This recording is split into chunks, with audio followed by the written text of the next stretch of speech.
السلام علیکم ورحمۃ اللہ وبرکاتہ۔ کیسے ہو میرے معزز ویورز؟ ابھی حال ہی میں 18 ذی الحجہ کی تاریخ گزری ہے۔ آپ جانتے ہو اس تاریخ کو کیا ہوا تھا؟ اس تاریخ کو حضرت عثمان غنی رضی اللہ تعالیٰ عنہ کی شہادت ہوئی تھی۔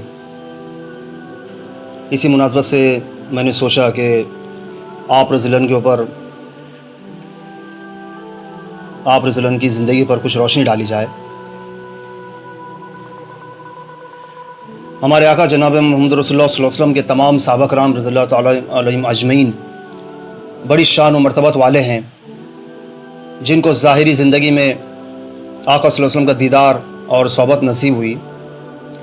ان خوش نصیب ہستیوں میں جلیل القدر صحابی، خلیفہ ثالث، امیر المومنین، خلیفۃ المسلمین حضرت سیدنا عثمان غنی رضی اللہ عنہ بھی شامل ہیں۔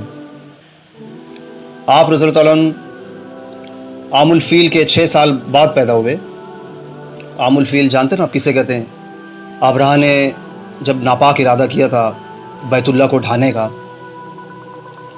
تو اللہ پاک نے ابابیل کے ذریعے اس کے ہاتھیوں کو اور اس کو ہلاک کر دیا تھا۔ تو عربی میں ہاتھی کو فیل کہا جاتا ہے۔ اس حساب سے اس سال کو جو ہے، جس سال اس نے ناپاک ارادہ کیا تھا، عرب جو ہے اس سال کو عام الفیل کہتے تھے۔ تو آپ رضی اللہ عنہ کی نانی حضور کے والد ماجد کی حقیقی بہن تھیں۔ اس طرح حضرت عثمان غنی رضی اللہ عنہ آقا صلی اللہ علیہ وسلم کی پھوپھی زاد بہن کے بیٹے تھے۔ آپ رضی اللہ عنہ کا شمار ان صحابہ کرام رضی اللہ تعالیٰ عنہ اجمعین میں ہوتا ہے جنہوں نے ابتداء اسلام میں قبول اسلام کیا۔ جب آقا نے اعلان نبوت فرمایا تو آپ کی عمر 33 سال تھی۔ حضرت سیدنا صدیق اکبر رضی اللہ عنہ آپ سے پہلے اسلام قبول کر چکے تھے۔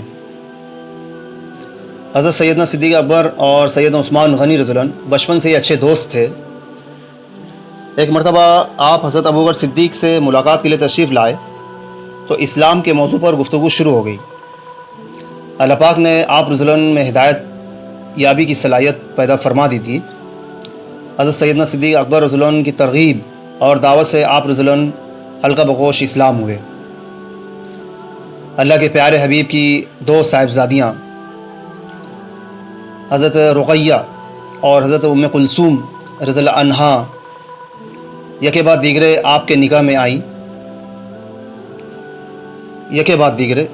میں آئیں اور آپ کا شرف کہ آپ ذوالنورین کہلائے، اس لیے آپ رضی اللہ عنہ کو ذوالنورین کہا جاتا ہے۔ آپ رضی اللہ عنہ کو یہ خاص اعزاز حاصل ہے کہ آپ نے 2 مرتبہ ہجرت فرمائی۔ ایک مرتبہ مکہ سے حبشہ کی طرف، افریقہ جسے آج افریقہ کہا جاتا ہے، اور دوسری مرتبہ مکہ سے مدینہ منورہ کی طرف، اس لیے آپ رضی اللہ عنہ کو ذی الہجرتین بھی کہا جاتا ہے۔ اور یہ بھی اعزاز اور مرتبہ بڑے کمال اور عظمت والا ہے کہ آقا صلی اللہ علیہ وسلم نے آپ کو 2 مرتبہ بیعت کے شرف سے نوازا۔ ایک مرتبہ بیعت اسلام جو سب کو نصیب ہوئی، اور دوسری بیعت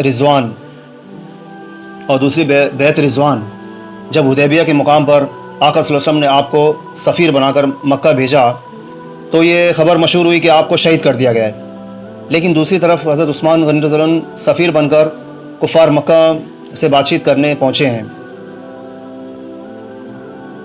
عجیب صورتحال ہے۔ مکہ مکرمہ ہے، خانہ کعبہ سامنے ہے، مطاف بھی ہے، حجر اسود بھی، مقام ابراہیم بھی، اور صفا مروہ کی بھی قربت ہے۔ آپ سے کہا جاتا ہے کہ رسول پاک اور آپ کے ساتھیوں کو آنے کی اجازت نہیں ہے۔ ہاں، اگر آپ طواف کرنا چاہیں، نوافل ادا کرنا چاہیں تو آپ کو بیت اللہ میں داخلے کی اجازت ہے۔ آپ رضی اللہ عنہ نے بڑا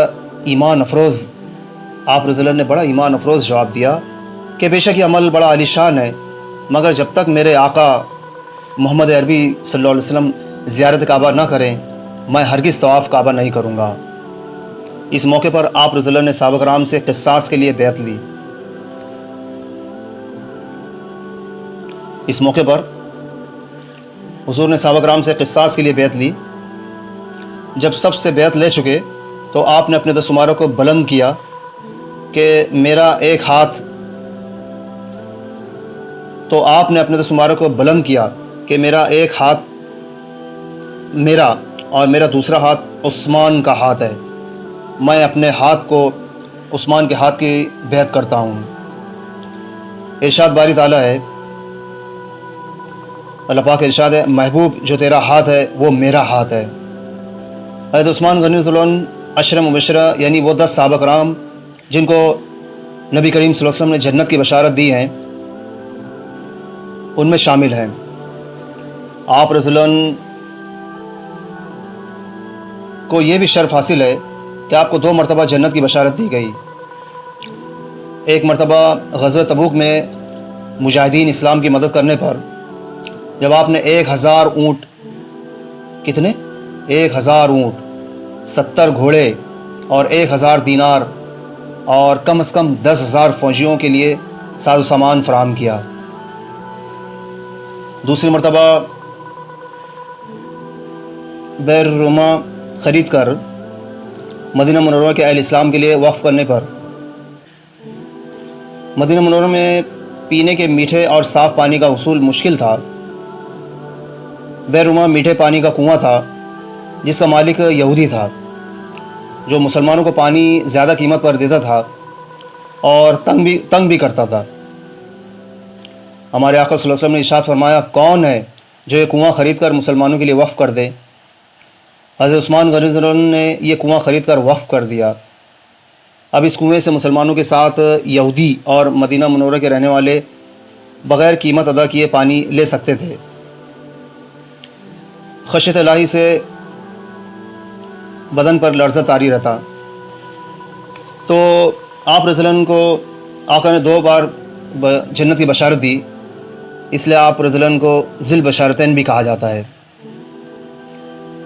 ذی البشارتین، ذی النورین، ذی الہجرتین، یہ آپ کے لقب ہیں، یہ آپ کے القاب ہیں۔ خشیت الہی یہ اللہ کے خوف سے بدن پر لرزہ طاری رہتا، جب کسی قبر کے پاس سے گزرتے تو بہت زیادہ روتے۔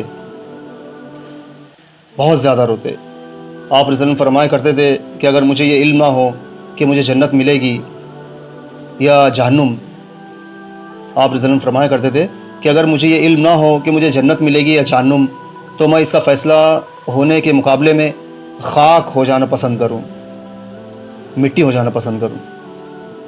جب آپ رضی اللہ عنہ مسند خلافت پر فائز ہوئے تو فرمایا، لوگو چند روز جاہ جلال پر مائل ہو کر شیطان کے چنگل میں نہ پھنسو، چند دن جاہ جلال پر مائل ہو کر شیطان کے چنگل میں نہ پھنسو اور اپنی زندگی اللہ پاک کی خوشنودی کو حاصل کرنے میں بسر کرو۔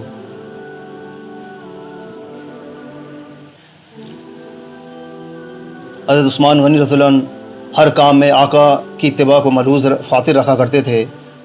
ایک مرتبہ آپ نے پانی منگوا کر وضو فرمایا اور مسکرائے۔ اپنے دوستوں سے پوچھا کہ تم جانتے ہو کہ میں کیوں مسکرایا ہوں؟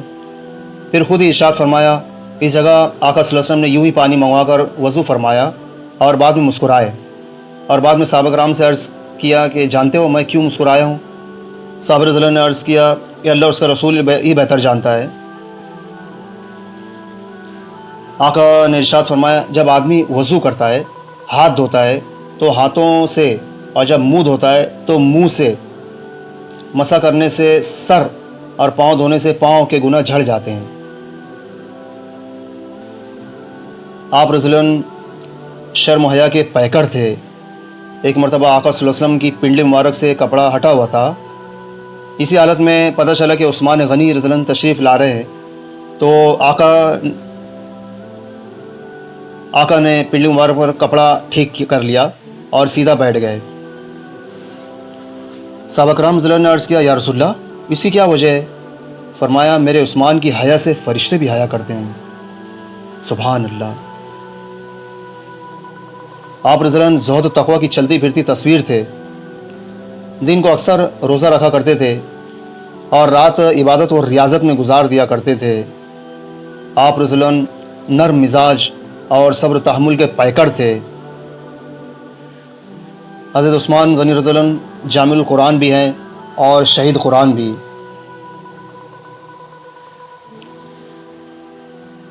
جب باغیوں نے حملہ کیا تو آپ رضی اللہ عنہ قرآن مجید کی تلاوت کر رہے تھے اور روزے کی حالت میں تھے۔ آپ رضی اللہ عنہ کے خون کے قطرے سورہ بقرہ کی آیت مبارکہ پر گرے۔ آپ کے خون کے قطرے سورہ بقرہ کی آیت مبارک پر گرے، گویا کہ آپ کی شہادت کی گواہی قرآن مجید بھی دے گا۔ آپ رضی اللہ عنہ کا یوم شہادت 18 ذی الحجہ ہے۔ آپ رضی اللہ عنہ کے 12 سالہ دور خلافت میں اہل اسلام نے بہت سی فتوحات حاصل کیں۔ آپ رضی اللہ عنہ کے دور ہی میں کسریٰ کی حکومت کا ہمیشہ کے لیے خاتمہ ہوا اور آرمینہ فتح ہوا اور اندلس، جسے آج کل اسپین کہا جاتا ہے، اور اندلس پر حملوں کا آغاز ہوا۔ آپ رضی اللہ عنہ آقا کی جو انگوٹھی تھی جس پر مہر لگی تھی آقا صلی اللہ علیہ وسلم کی، محمد رسول اللہ، تو وہ پہنا کرتے تھے۔ سب سے پہلے تو آقا پہنتے تھے وہ، کیونکہ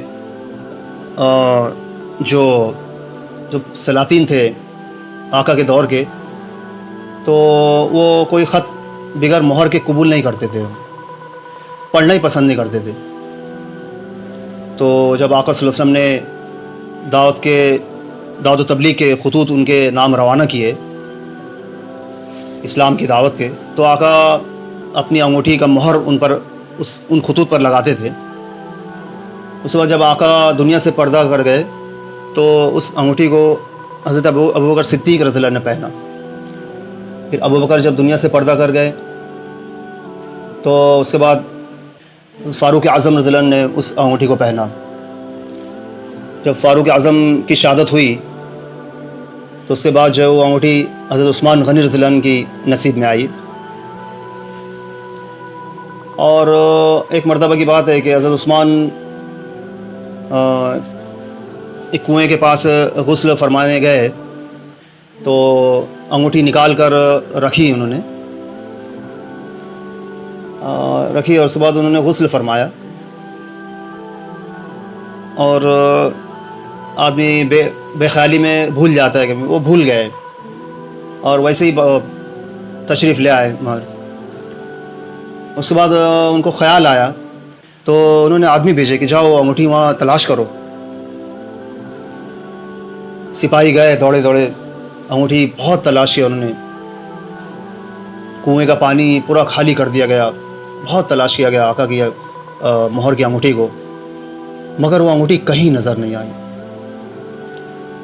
تو اس کے بعد سے جو فتنوں کا دور شروع ہوا حضرت عثمان کے دور خلافت میں، نہ تو جب تک آپ رضی اللہ عنہ اس انگوٹھی کو پہنتے تھے آقا کی، بہت ہی امن امان کا دور چل رہا تھا، مگر جیسے ہی وہ انگوٹھی گم ہوئی اس کے بعد آزمائشوں اور فتنوں کا دور شروع ہو گیا۔ آخر کار آپ رضی اللہ عنہ حضرت عثمان غنی رضی اللہ عنہ کو روزے کی حالت میں اور قرآن کی تلاوت کی حالت میں باغیوں نے ایک گھر، جو آپ کا جو حجرہ مبارک تھا، اس کو گھیر لیا، چاروں طرف سے محاصرہ کر لیا، اور آپ رضی اللہ عنہ پر حملہ آور ہو گئے اور آپ کو شہید کر دیا۔ رضی اللہ عنہ ورضوا عنہ۔